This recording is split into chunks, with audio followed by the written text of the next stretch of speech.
What's going on, y'all? This be your boy DJ Anonymous with Sports Biz Music, episode 6, and I got a special guest, my dog, LaDarien Jenkins. What's going on, everybody? How you doing? How you been, bro?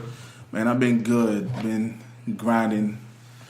What's the cause I be, we follow each other on social media and stuff like that, and a lot of people don't know. Well, a lot of people know. A lot of people don't know that we went to high school together. Yeah.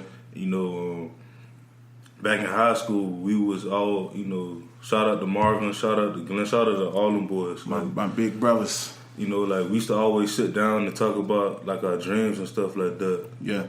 And now we about 25, 26 years old, 30 is like tomorrow, so. Hey. Boy, don't say that. Yeah, I ain't trying to say that either, but, like, now that we getting closer to our dreams and you got all this stuff going on, and you pretty much an entrepreneur like myself. Yeah. So, I mean, like, shit, what you been doing? It's a lot of things, as you see, when I'm on Snapchat traveling damn near every month. Mm-hmm. But my main focus right now is Forex. Mm-hmm. For those that don't know what Forex is, it is short for foreign exchange. Mm-hmm. It's like the stock market, mm-hmm. but way bigger. The stock market is here, and it's here in the States. Mm-hmm. I believe they trade about $253 billion a day mm-hmm. on the stock market, and Forex they trade 5.3 trillion a day. Damn, I gotta look that up.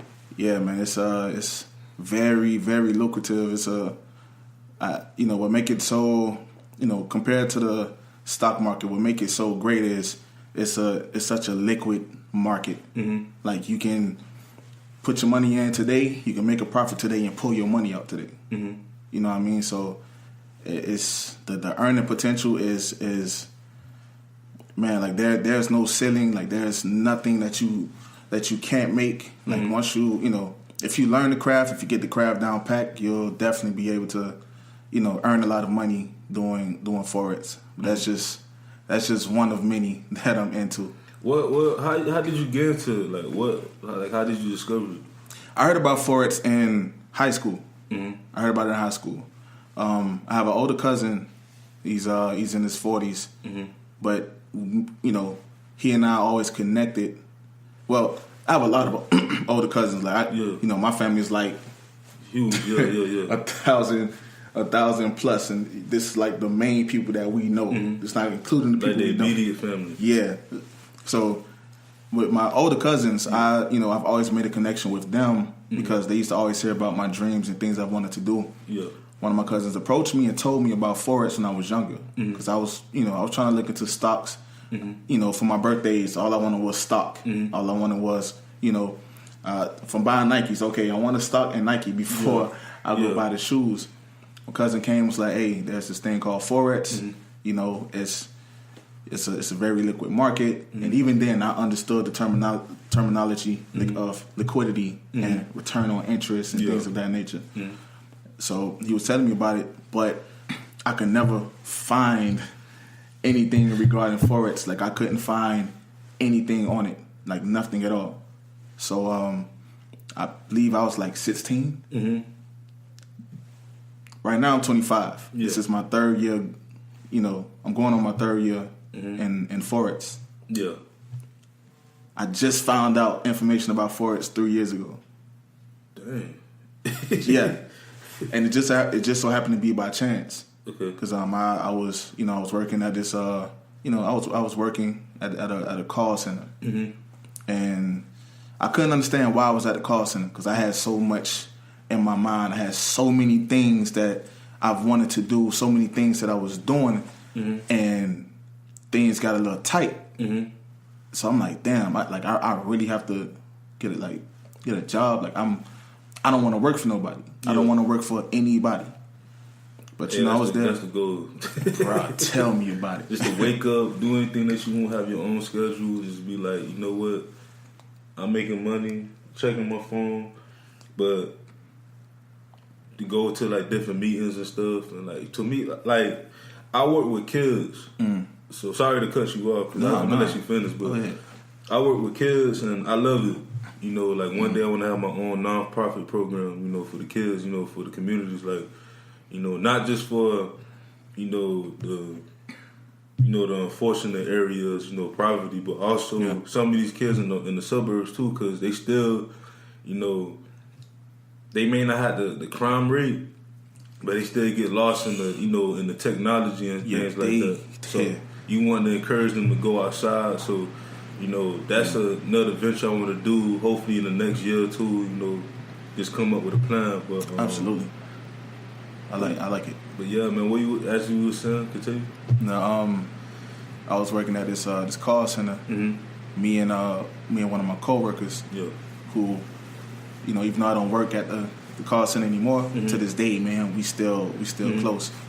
And he's an older dude also. Mm-hmm.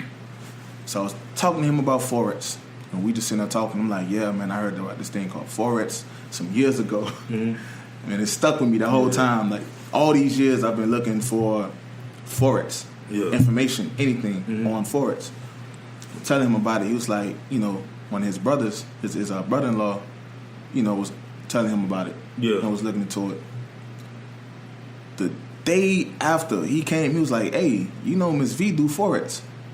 And Miss V, I love Miss V. Miss V is an older lady. She's like in her 50s, probably pushing 60s. Yeah. And she was close to retirement. Mm-hmm. So I was like, are you sure? Mm-hmm.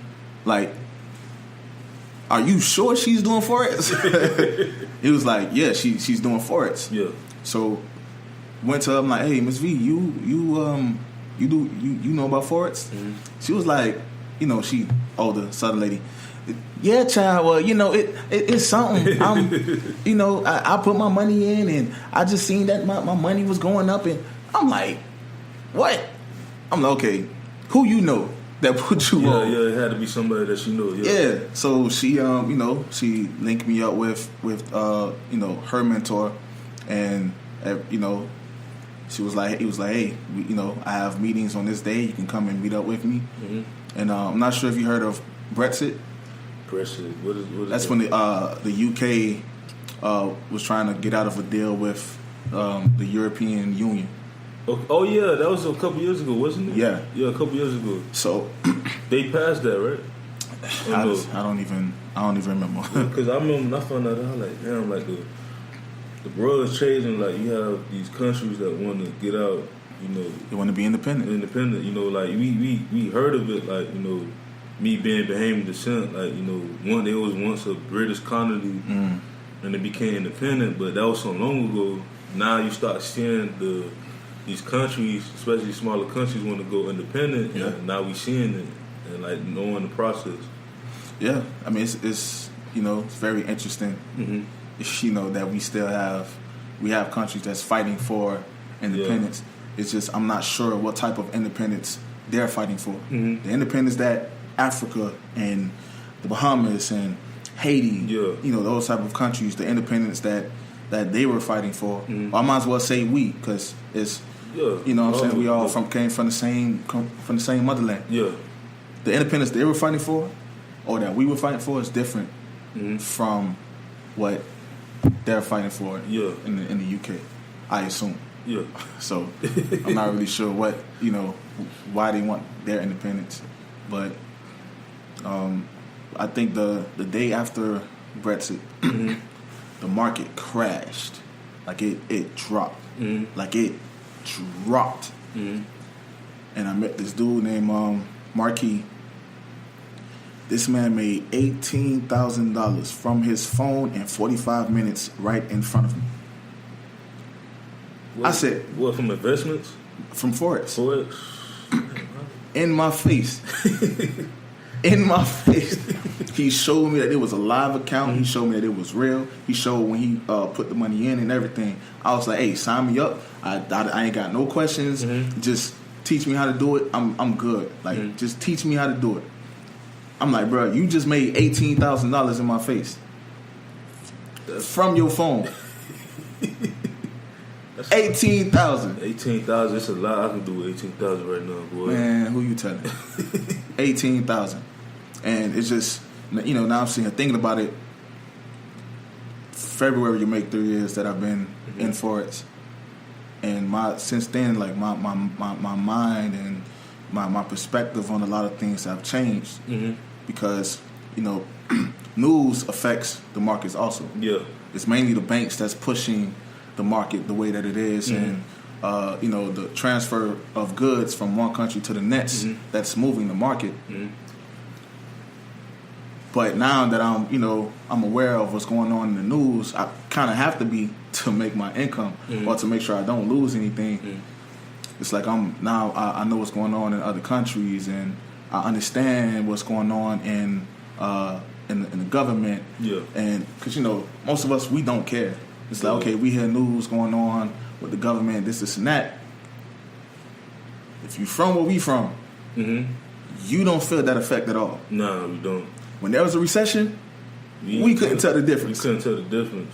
It was the rich people that felt that. It was the higher people, the people who own businesses. Like, exactly. For us, it was just like, especially around, we was in high school too, at that time too. So it was just like, we ain't really. Bro, I hated high school. I hated high school with a passion. Oh man, I hated high school, bro. Why? Man, me and Glenn hated high school. Like every single day we used to talk, bro. Like what? Like we gonna do something to get kicked out, or we just gonna? We hated it because we didn't feel like anyone really related to us. Yeah, you know what I mean. Like every day, you know, we in school, and mind you, like, you know, the dudes on the football team, you know, to this day, I still have love for, you know, for many of them. I still keep up with many of them, you know, to this day. But, you know, outside of them, you know, there was a lot of people that, you know, we went to school with a lot of rich kids. Yeah, basically, yeah. We went to school with a lot of rich kids. I tell people all the time, like, you know, Pace was that school where you... Because when everybody think of Pace, like all the private schools, they think of everybody is like stuck up, rich and stuff like that. Yeah, you had some of those. I always tell people that I should joke about it. I was like, man, I'm like hood rich. Like, yeah, my mom came in like with the Mercedes and stuff, but she had to grind. Exactly. She had to grind for the, like now, like with me as I'm getting older, like she even teaching me to this day, like to keep grinding, to keep, you know, your foot on the pedal, because, you know, as a black man, like we have a lot, you know, challenges, like a lot of challenges. A lot, and it's like we have to, you know, and I'll go back to the high school thing shortly. But it's like we have to work 10 times harder just to get the minimum of what anybody in the top 1% is getting. That's not our skin color. Like, I'm always in LA. Yeah. Like, to the point where, like, LA is home. Like, that's, anybody asks me, like, Miami is home, but LA is home too. Like, I'm always in LA. When I'm in LA and I'm looking at these homes and these mansions, and we driving through Bel Air, and we driving through Beverly Hills, and we go up the hill and go to Beverly Park, and things of that nature, I'm looking at, okay, this is Pharrell's house. Pharrell got his home is beautiful. Like, it look like it's sitting on Mount Olympus, because it's just... Oh, it's up in the mountains. Yeah, it's up in the hills. Yeah. It's like his house, and then you don't see any other houses around for like, you know, for a few miles. But it's like, damn, that's Pharrell's house. Pharrell's next door neighbor probably a lawyer or something, or they probably have a investor. You know what I mean? They probably, you know, investing in something. But Pharrell had to be Pharrell in order to live where Pharrell is living amongst these other people. Yeah. Beverly Park, I believe their mansion's going for like $40 million or better. Damn. You have Denzel Washington, who lives down the street from Eddie Murphy, who lives down the street from Mark Wahlberg, lives down the street from this person. But Eddie Murphy had to be the Eddie Murphy we know today. Denzel Washington had to be the Denzel Washington we know today in order to live in that neighborhood, or to make the income to live in that neighborhood. So it's like we have to be spectacular. Yeah. Like, beyond great.